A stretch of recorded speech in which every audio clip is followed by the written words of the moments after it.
April 14th, 1912. The North Atlantic Ocean was like a mirror. No wind, no crashing waves. Guessed a haunting, freezing, pitch-black silence, 12,500 feet above the ocean floor. The largest, most luxurious moving object ever built by human hands was slicing through the water at 22 knots. Take the queen of the ocean. The press called her unsinkable. The men who built her boasted that God himself could not sink this ship. This was the height of the Gilded Age. The Industrial Revolution had convinced mankind that we had finally conquered nature. Steel, steam, and electricity were the new gods.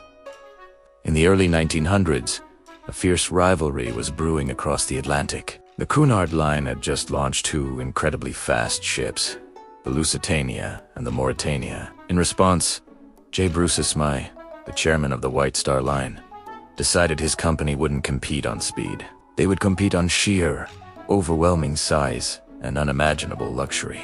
In 1909, at the Harland and Wolff shipyard in Belfast, Ireland, an army of 15,000 men began piecing together a Leviathan. For 3 grueling years, the shipyards echoed with the deafening sound of hammers. 3 million iron rivets were pounded into her hull by hand. The labor was incredibly dangerous. 8 men died just putting her steel skeleton together. When she was finally completed, the RMS Titanic was a marvel of modern engineering. She was nearly 900 feet long, the length of 3 football fields. Her massive funnels were so wide you could drive 2 trains through them side by side. Inside, she wasn't just a ship. She was a floating palace designed to cater to the richest people on Earth. The first-class parlors featured hand-carved English oak, massive crystal chandeliers, a heated swimming pool, a squash court, and a Turkish bath. A single first-class ticket could cost up to $4,350, which is over $130. Zero. In today's money, the ship was equipped with 16 internal compartments, separated by massive steel doors. If the ship took on water, the doors would drop, sealing the water inside. The engineers calculated that even if 4 of these compartments flooded completely, the Titanic would at least stay afloat. This single mathematical theory gave birth to the legend. She was unsinkable. April 10th, 1912.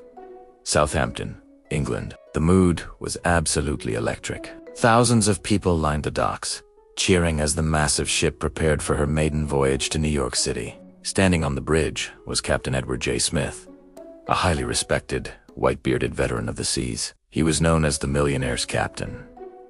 This voyage across the Atlantic was supposed to be his final, glorious victory lap before a quiet retirement. As the Titanic pulled away from the dock, the massive displacement of water from her giant propellers actually snapped the mooring lines of a nearby ship, the SS New York.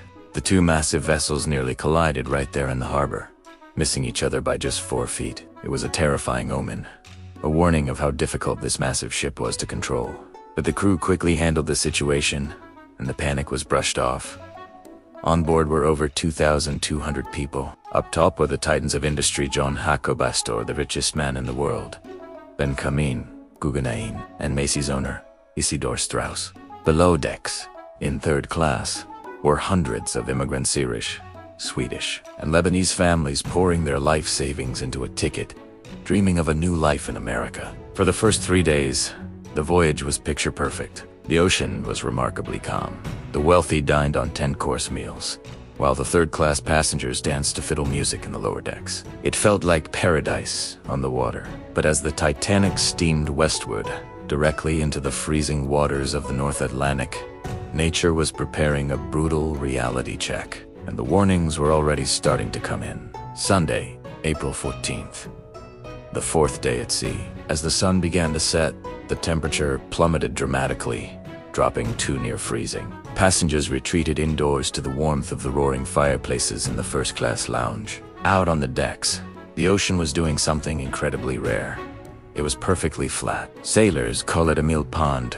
No whitecaps, no swells, just a black, glassy void. This unnatural calm was the worst possible condition for spotting icebergs. Normally, waves crash against the base of an iceberg, creating a white ring of foam that acts as a natural warning beacon in the dark. But tonight, The ice would be practically invisible until it was right on top of them. Down in the ship's bustling Marconi wireless room, operators Jack Phillips and Harold Bride were exhausted. They weren't technically crew members of the Titanic. They were employees of the Marconi Telegraph Company, and their primary job, sending frivolous personal messages for the wealthy passengers. Having a lovely time. See you in New York. The machine was backed up for hours. Throughout the day, the Titanic received 6 distinct warnings from other ships in the area about massive ice fields directly ahead. At 7:30 p.m., the steamer Californian reported large icebergs. At 9:40 p.m., a ship called the Mesaba sent a crucial, urgent message warning of a heavy pack of ice directly in Titanic's path. This time, Phillips, recognizing the gravity of the situation, immediately forwarded the Mesaba warning to Captain Smith on the bridge. By 10:55 p.m., the Californian, now completely surrounded by ice, just smiles. One final warning. They were stopped dead in the water. Phillips, now fully alert, relayed this critical update to the bridge. Up in the freezing crow's nest, lookouts Frederick Fleet and Reginald Lee were staring into the pitch-black horizon. Crucially, thanks to a last-minute check, the binoculars had been returned to their locker, and the key was found. They were relying on enhanced vision at 22 knots, about 25 miles per hour, barreling into a known ice field. 11:39 p.m. The music had stopped. Most of the passengers were asleep. Suddenly, out of the haze, a massive black shape materialized against the starlight. It was an iceberg, towering up to 100 feet above the water, meaning its deadly, jagged base stretched hundreds of feet below the surface. Fleet lunged for the warning bell. He struck it 3 times. The universal maritime signal for an object dead ahead. He grabbed the telephone connecting to the bridge. "What do you see?" the officer asked. Fleet yelled the words that would echo through history. "Iceberg, right ahead." On the bridge, First Officer William Murdoch had exactly 37 seconds to decide the fate of 2,200 people. He ordered the engines stopped and thrown into full reverse, shouting the command, "Hard to starboard," ordering the wheel turned as far as it would go to steer the ship left. But the Titanic was 46,000 tons of moving steel. You can't just stop a Leviathan. For an agonizing half-minute, the ship continued charging forward, slowly, painfully beginning to turn. This time, with the early warning from the Marconi room and the lookout's binoculars.